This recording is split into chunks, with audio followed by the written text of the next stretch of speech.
Suster, Bapak, Ibu, Saudara-saudari yang terkasih, selamat hari Minggu untuk kita semuanya. Suster, Bapak, Ibu, Saudara-saudari yang terkasih,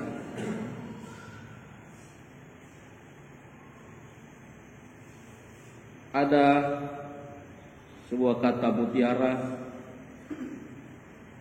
atau kalimat mutiara yang mengatakan demikian: errare humanum est, perseverare diabolicum.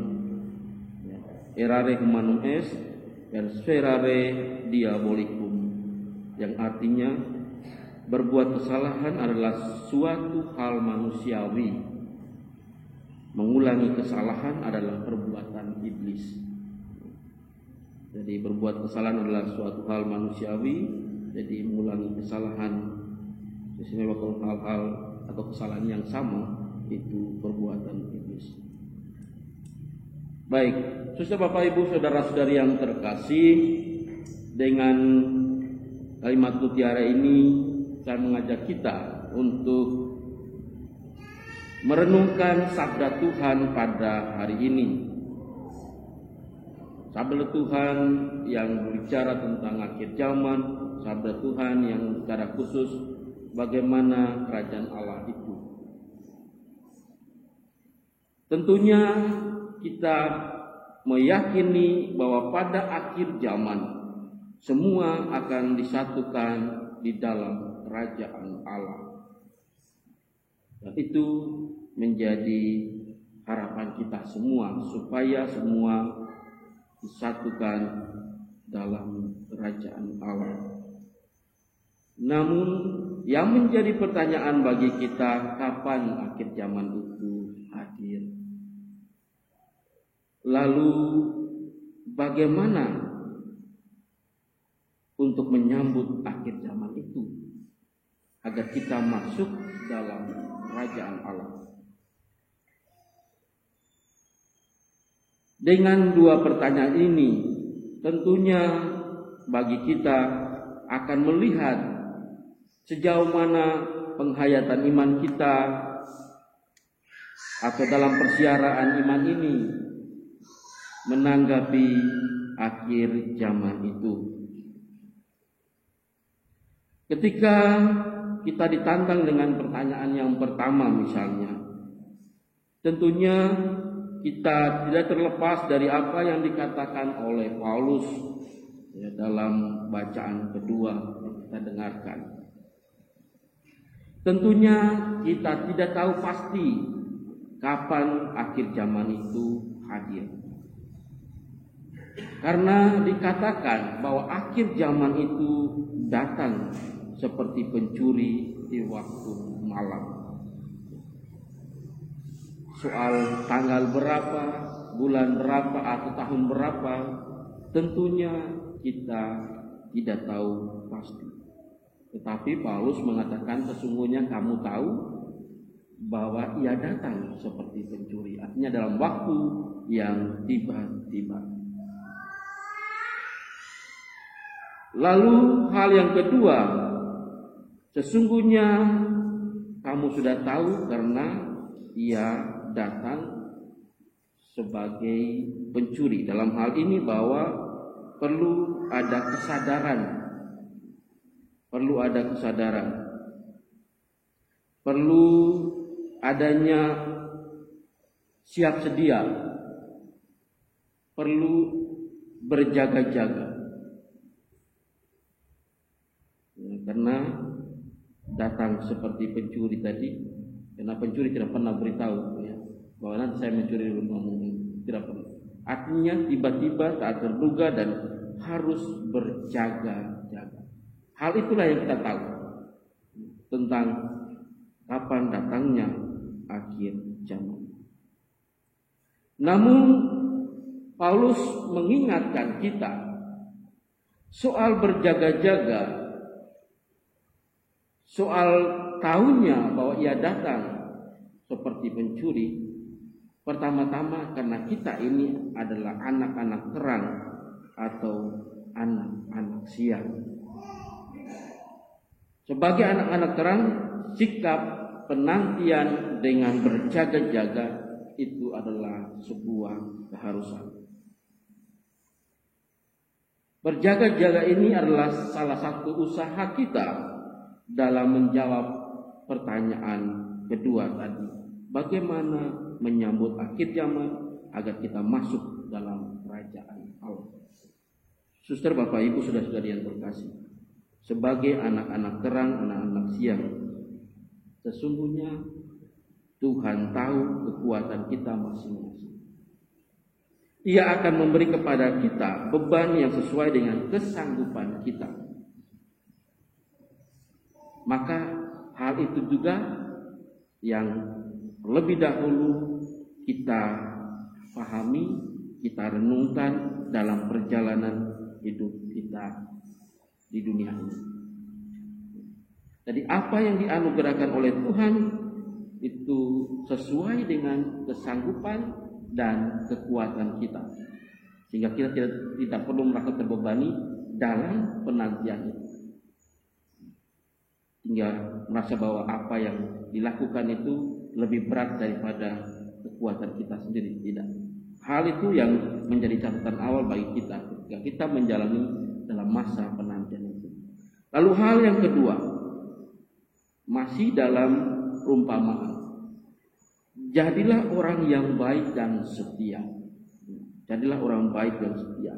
Sebagaimana yang dikatakan Tuhan dalam perumpamaan kepada dua orang yang menjalankan uangnya. Tuhan itu berkata, baik sekali perbuatanmu itu, hai hamba yang baik dan setia. Karena engkau telah setia memikul tanggung jawab dalam perkara kecil. Dalam perkara kecil, di mata Tuhan adalah perkara kecil, tetapi bagi kita adalah, atau bagi Tuhan untuk kita adalah kesanggupan kita yang kecil itu. Maka aku akan memberikan kepadamu tanggung jawab dalam perkara yang besar. Maka aku akan memberikan kepadamu tanggung jawab dalam perkara yang besar. Masuklah dan turutlah dalam kebahagiaan Tuhan. Jadi hal kedua, jadilah orang baik dan setia, seperti yang dikatakan oleh Tuhan dalam perumpamaan. Lalu hal ketiga, ketika kita bertanya apa yang harus kita lakukan dalam masa penantian, maka marilah kita berbicara tentang baik dan setia itu dari istri yang cakap dalam bacaan pertama. Istri yang cakap dalam bacaan pertama. Dikatakan istri yang cakap itu istri yang berbuat baik kepada suaminya, rajin. Istri yang cakap itu misalnya rajin mencari bulu domba dan rami, malam tangannya ditaruh dekat jentera dan jari jemari memegang alat pemintal. Dan istri yang cakap itu suka membantu orang tertindas dan miskin. Jadi kita bisa belajar dari kitab Amsal dalam bacaan pertama tentang istri yang cakap. Ini contoh istri yang cakap. Jadi tidak berarti bahwa tidak perlu suami yang cakap. Suami yang cakap juga itu hal yang sama. Ini hanya sebagai contoh istri yang cakap, istri yang setia kepada suaminya, yang rajin setiap hari mencari bulu domba dan jerami, lalu malam hari mulai memintal-mintal bulu domba itu menjadi benang dan sebagainya. Jadi istri yang cakap ini karena saking sibuk dengan tanggung jawab, dengan pekerjaan, maka dia lupa akan hal-hal yang negatif. Karena kesetiaan kepada suaminya misalnya. Tentunya istri yang cakap ini akan lupa apa itu kata gosip misalnya, karena dia sibuk dengan tanggung jawabnya, dengan kecintaannya. Istri yang cakap itu pasti akan lupa dengan bagaimana mengurus rumah tangga orang misalnya, karena dia memang perhatiannya adalah kepada suaminya dan bagaimana memenuhi kebutuhan keluarganya, dan juga bagaimana menaruh kebaikan-kebaikan perhatian kepada orang miskin. Tentunya dengan contoh istri yang cakap ini bisa menjadi teladan bagi kita semua tentang baik dan setia itu. Sebagaimana yang dikatakan dalam bacaan pertama, bahwa kemolekan atau misalnya laki-laki ya kegagahan itu adalah bohong belaka, dan kecantikan atau ketampanan adalah sia-sia. Tetapi istri atau suami yang takut akan Tuhan, itulah yang dipuji-puji. Jadi itulah yang dipuji-puji. Oleh karena itu, Bapak Ibu sebagai anak-anak terang, sikap baik, setia, cakap adalah tanda-tanda orang yang mempunyai kerajaan Allah. Maka mari kita diundang untuk selalu sadar, karena kita bukanlah anak-anak kegelapan. Kita adalah anak-anak terang yang dianugerahkan kerajaan Allah. Siap sedialah dan berjalanlah dengan penuh kasih setia. Tuhan memberkati kita.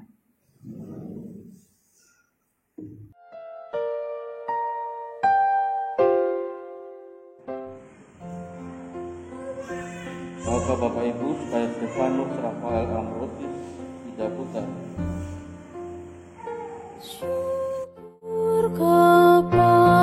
Kepadamu Tuhan, sumber segala Labregat Silitonga.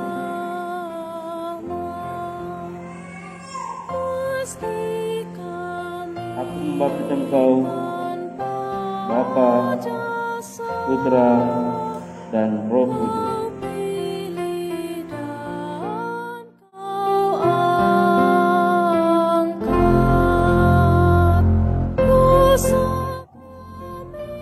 Bernadette Binar Rima Denaira, aku membaptis engkau, Bapa, Putra, dan Roh Kudus.